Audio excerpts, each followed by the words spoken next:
which, by the way, how annoying is The View getting?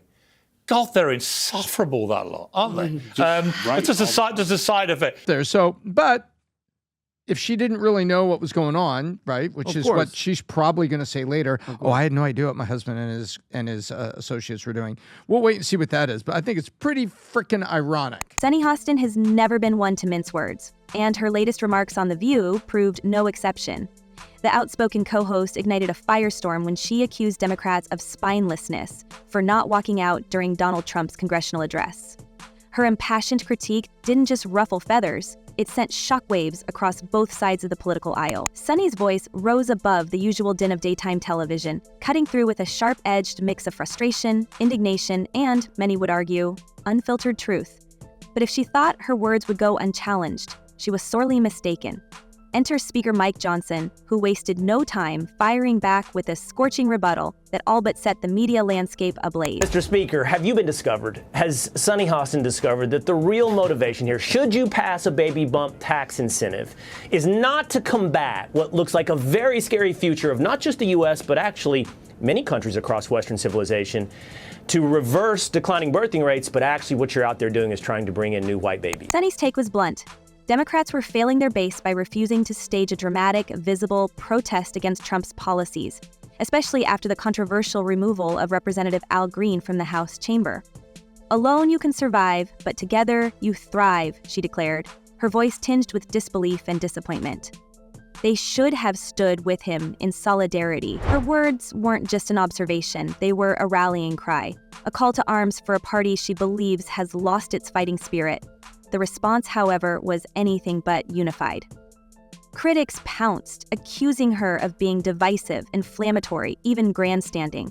But Sunny didn't flinch. She doubled down, as she often does, unapologetically standing by her assertion that Democrats need to stop playing by the rules in a game where, in her view, the other side has thrown out the rule book entirely. Absolutely absurd. The View is an absurd program. Yours, on the other hand, Will, is fantastic. You're doing a great show, and I'm so honored to be with you. Look, that's no surprise what The View is doing there. Every creative idea that the president and this White House come up with, they pan immediately, no matter what merit it may have. We are the Republican Party. We're the pro-family party. We always have been. We take great pride in that. We're working every day to rebuild a culture of life. It wasn't long before Mike Johnson, freshly minted as Speaker of the House and a rising star in Republican circles, took the bait. And if Sunny's words were a spark, Johnson's response was a full-blown firestorm. Appearing on a conservative news program, Johnson dismissed Hostin's comments as absolutely absurd. His tone dripped with disdain as he described The View as an unserious platform that thrives on sensationalism. But he didn't stop there. Johnson pivoted to a broader attack, positioning himself, and by extension his party, as the champions of what he called a culture of life. He rattled off a laundry list of Republican policies he claimed support families and children, painting a stark contrast to what he described as the Democrats' opposite stance. It was a carefully orchestrated performance, designed not just to rebut Hostin, but to score political points with his base. And it worked, at least for his intended audience. In America, we support all children. We love all life. That's what we've always been about. It's actually in our platform, and the Democratic Party stands for the opposite. You know, those views illustrate that. Yeah, and that is an actual fact that the Republican Party has been dedicated to the growth of the family for most of the last half century, if not more. What followed was a media frenzy. Clips of Johnson's tirade quickly went viral, shared and reshared across social media platforms. Conservative commentators cheered his forceful response, while liberal voices accused him of condescension and deflection. The View's audience, a notoriously vocal and opinionated bunch, took to Twitter in droves, either rallying behind Sunny or calling for her head. The divide was stark and unrelenting, a microcosm of the broader cultural and political schism gripping the nation. Meanwhile, the tension spilled over onto The View itself. Alyssa Farah Griffin, the show's resident conservative voice, wasted no time chiming in. Farah Griffin, a former Trump staffer turned critic, has carved out a niche for herself as the show's measured, if occasionally exasperated, voice of reason. But on this particular day, she seemed anything but measured. Interrupting Hostin mid-sentence, she argued that Democrats had to pick their battles and accused Sunny of oversimplifying a complex issue. The exchange quickly devolved into a verbal tug-of-war, with Hostin refusing to back down and Farrah Griffin refusing to let up. At one point, Hostin, visibly irritated, threw up her hands and said, "Can I finish talking?" The tension was palpable, the air thick with the kind of unscripted drama that has made The View must-see TV for years. Anna went in a different direction, but I love the fact that, you know, Manny is younger and he's How much younger is he? Just a little bit. He's like 1 year, isn't he? Like a month or a year or 10 years or 5 years. It's more than a year. Anyway, it's not about... But it wasn't just the on-air clashes that had people talking. Behind the scenes, producers were reportedly scrambling to contain the fallout. The View has long thrived on its reputation as a hotbed of debate and controversy, but even by its standards, this was a lot. According to insiders, there were heated discussions about how to handle the escalating situation. Some argued that Hostin's comments were crossing a line, while others believed they were exactly what the show needed to stay relevant in an increasingly crowded media landscape. One thing was clear: the controversy wasn't going away anytime soon. And then there was the question of audience perception. For many viewers, The View is more than just a talk show. It's a cultural barometer, a reflection of the nation's mood and divisions. Hostin's comments and the backlash they sparked felt emblematic of a larger debate about the role of protest in modern politics. Was she right to call out Democrats for what she saw as a lack of courage? Or was Johnson's scathing critique of her comments a valid counterpoint, a reminder that not every battle is worth fighting? Opinions varied widely, but one thing was certain: both Hostin and Johnson had succeeded in making themselves the center of attention. As the family, they've de-emphasized the merit of marriage, strong, steady, stable marriages between one man and one woman that produce children, you know? I mean, this is part of the uphill climb that we have in working against the culture, but we'll continue to do that, and public policy should reflect. As the days went on, the story only grew more complex. Johnson, emboldened by the response to his initial comments, continued to hammer away at Hostin and her co-hosts. In subsequent interviews, he accused The View of fostering a toxic political environment and dismissed the show's influence as overstated. Hostin, for her part, remained defiant. On a follow-up episode of The View, she addressed Johnson's remarks head-on, accusing him of deflecting from the real issues and doubling down on her criticism of Democratic lawmakers.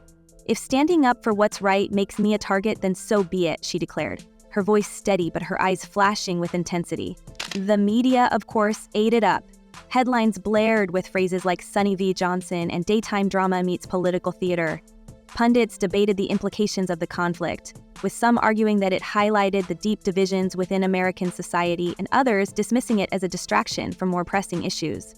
Social media, as always, was a battlefield, with hashtags like "Sonny speaks truth" and "Johnson claps back" trending for days. Amid all the noise, one question loomed large: where does it go from here? For Sonny Hostin, the stakes couldn't be higher. This wasn't just about a single comment or a single episode of The View. It was about her credibility, her platform, and her place in the broader political conversation. For Mike Johnson, the stakes were equally significant. As a relatively new figure in the national spotlight, he had an opportunity to solidify his reputation as a rising star in the Republican Party, or risk being overshadowed by the very controversy he had helped fuel. And I've been criticizing them for 8 years for doing it, pointing out that it's not the job of the media to take sides. And yet, as the story unfolded, it became clear that this was about more than just two individuals. This was a clash of ideologies, a battle for the soul of American politics, playing out on the most unlikely of stages. It was messy, it was dramatic, and it was far from over. Because for all the fiery rhetoric and dramatic headlines, the deeper questions about identity, power, and the role of protest in a divided nation remained unanswered. And as anyone who's followed The View knows, unanswered questions have a way of coming back with a vengeance. But as the dust from Sonny Hostin and Mike Johnson's public clash began to settle, it became glaringly clear that this wasn't just a one-off media brawl. It was the tip of an iceberg that hinted at even deeper, messier entanglements. Because just as the headlines were beginning to cool, new controversies surrounding Hostin began bubbling to the surface, pulling her, and by extension, her co-hosts and the entire production of The View, into an even more chaotic web of public scrutiny. And oh, was it messy. Sonny Hostin of The View, who's constantly raging about race and reparations and how bad America is and its racial past and all this stuff. Let's start with Sonny's repeated run-ins with Elon Musk, a man who practically thrives on controversy himself. Musk, who has become a symbol of unchecked wealth and influence, had been a frequent target of Hostin's on-air critiques. And when Musk, ever the provocateur, made an unexpected appearance at a Trump administration gathering earlier this year, Hostin didn't mince words. She accused him, on national television no less, of positioning himself as a shadow president, a puppet master pulling strings behind the scenes. He doesn't belong in these spaces of power, she snapped during one heated segment, her tone dripping with disdain. This is a man who bought his way into influence. What does that say about our democracy? But Musk, never one to let criticism slide, wasn't about to take this lying down. He fired back online, unleashing a barrage of tweets aimed squarely at Hostin. Funny how someone who profits off outrage thinks they can lecture me about democracy, he wrote, his words igniting a digital wildfire. Musk's followers, an army of fiercely loyal supporters, rallied behind him, flooding Hostin's social media pages with vitriol. The backlash was swift, brutal, and unrelenting. Sonny was accused of hypocrisy, elitism, and, ironically, the very thing she had criticized Musk for, wielding her platform for personal gain. And while Sonny tried to frame it as just another day in the life of an outspoken public figure, the fallout was impossible to ignore. The View's producers, already jittery from the Johnson debacle, reportedly began to worry that Sonny's increasingly controversial takes were alienating advertisers. One anonymous source claimed there were tense meetings about the show's direction, with some executives questioning whether Hostin's fiery commentary was worth the headaches it seemed to bring. But if her feud with Musk was like gasoline on a fire, accusations of racism and sexism were the match that set the whole thing ablaze. Sonny has always been candid about her views on race and gender, but her critics claimed that her outspoken advocacy often veered into dangerous territory. Take, for example, her comments about Latino voters in the aftermath of Kamala Harris's loss to Trump. Hostin didn't hold back, calling out what she described as a deeply ingrained culture of sexism within certain voter demographics. It's the more insidious, secret, partisan behavior of very liberal-dominated newsrooms working at the supposedly impartial. Cue the outrage. Conservative commentators pounced, accusing Sonny of stereotyping an entire community. Even some of her more liberal viewers felt her remarks were a step too far. Social media became a war zone with hashtags like "Cancel Sonny" trending for days. Hostin, however, refused to back down. But I would tell them to look at themselves very hard in the mirror and say, have we really not brought this on ourselves? And then there was the lawsuit. Oh, the lawsuit. Just when it seemed like things couldn't get any more turbulent, news broke that Hostin's husband, Emmanuel Hostin, was named in a sweeping federal case alleging insurance fraud. The allegations were shocking. Claims of kickbacks, fraudulent billing, and unnecessary medical procedures performed purely for financial gain. While Manny Hostin vehemently denied the accusations, his legal team even labeled the lawsuit a baseless attack by a desperate company. The damage was already done. The headlines practically wrote themselves. Sonny Hostin's husband caught in legal scandal. It didn't take long for critics to start drawing connections between Sonny's outspoken views and her husband's alleged misconduct. Was she deflecting attention from her personal life? Was this why she was so combative lately? The speculation was endless. According to the documents, he knowingly provided fraudulent medical and other healthcare services, including arthroscopic surgeries. But the details of the lawsuit painted an even more damning picture. According to court documents, Hostin was accused of performing unnecessary surgical procedures on patients injured in minor car accidents, cases where the injuries were allegedly little more than soft tissue damage. The suit claimed that these treatments were part of a larger scheme involving kickbacks from surgery centers, where Hostin reportedly held financial stakes. Investigators alleged that these centers funneled patients to him in exchange for inflated billing practices that targeted insurance payouts. One particularly shocking allegation revolved around a patient described as experiencing only mild neck pain after a fender bender, who was allegedly rushed into arthroscopic surgery without exhausting less invasive options. The insurance company called it textbook predatory practice. So he was scamming insurance companies from taxi drivers, Uber drivers, and Lyft drivers. He was performing unnecessary surgeries and then providing fraudulent medical services in exchange. Adding fuel to the fire, the lawsuit also implicated an entire network of medical professionals and clinics, claiming they were all part of a coordinated effort to exploit New York's no-fault insurance laws.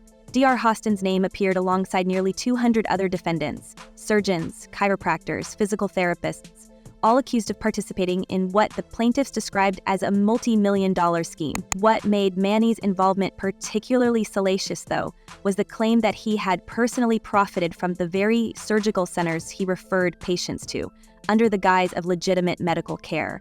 The phrase conflict of interest was splashed across every legal filing, and the implications were clear. This wasn't just a misunderstanding or a clerical error, it was systemic. Sunny's response, unsurprisingly, was to go on the offensive. She released a scathing statement calling the lawsuit a smear campaign orchestrated by an insurance company on the brink of financial collapse. "This is about silencing doctors who advocate for their patients," she said, her signature defiance on full display. "My husband is being targeted because he refuses to bow to corporations that put profits over people." But critics weren't convinced. Legal analysts noted that RICO cases are notoriously difficult to prosecute without substantial evidence, suggesting that the claims against Hostin weren't just plucked out of thin air. And while Sunny's statement was passionate, it stopped short of addressing the specific allegations against her husband, leaving many to wonder if there was more to the story than she was letting on. And it's a very serious crime. In fact, it's one of the largest, if not the largest, RICO case in New York's history. Perhaps the most damning aspect of all this was the way it painted Sunny into a corner. For someone who has built a career on positioning herself as a moral authority, the optics were devastating. Critics questioned how she could continue to preach about justice and accountability while her own household was mired in controversy. And while Sunny publicly stood by her husband, the strain was evident. Insiders claimed that tensions on set were at an all-time high, with some co-hosts growing frustrated by the constant drama surrounding her. And yet, Sunny Hostin isn't the type to retreat quietly into the background. If anything, the mounting controversies only seemed to fuel her resolve. She continued to double down on her statements, her critiques, her unapologetic approach to the chaos swirling around her. But the question remained, at what cost? With every new headline, every new feud, every new allegation, the stakes grew higher. Not just for Sunny, but for the entire brand of The View. How long could the show sustain this level of volatility before something, or someone, gave way? It does not look well when your name ends up with 200 people in a RICO investigation. This is the biggest investigation since Giuliani shook the tree and a bunch of mobsters fell out, right? This is big stuff. And so, and thank you for bringing that video. It sure is ironic that she's up there. So, but here's the real kicker. The story is far from over. Because for all the scandals and accusations, Sunny Hostin has proven time and again that she's not one to back down. So what's next? For the woman who seems to thrive in the eye of the storm, will she weather this latest wave of controversy, or is this the beginning of the end for one of daytime television's most polarizing figures? Let us know what you think down below, and we'll see you in the next one.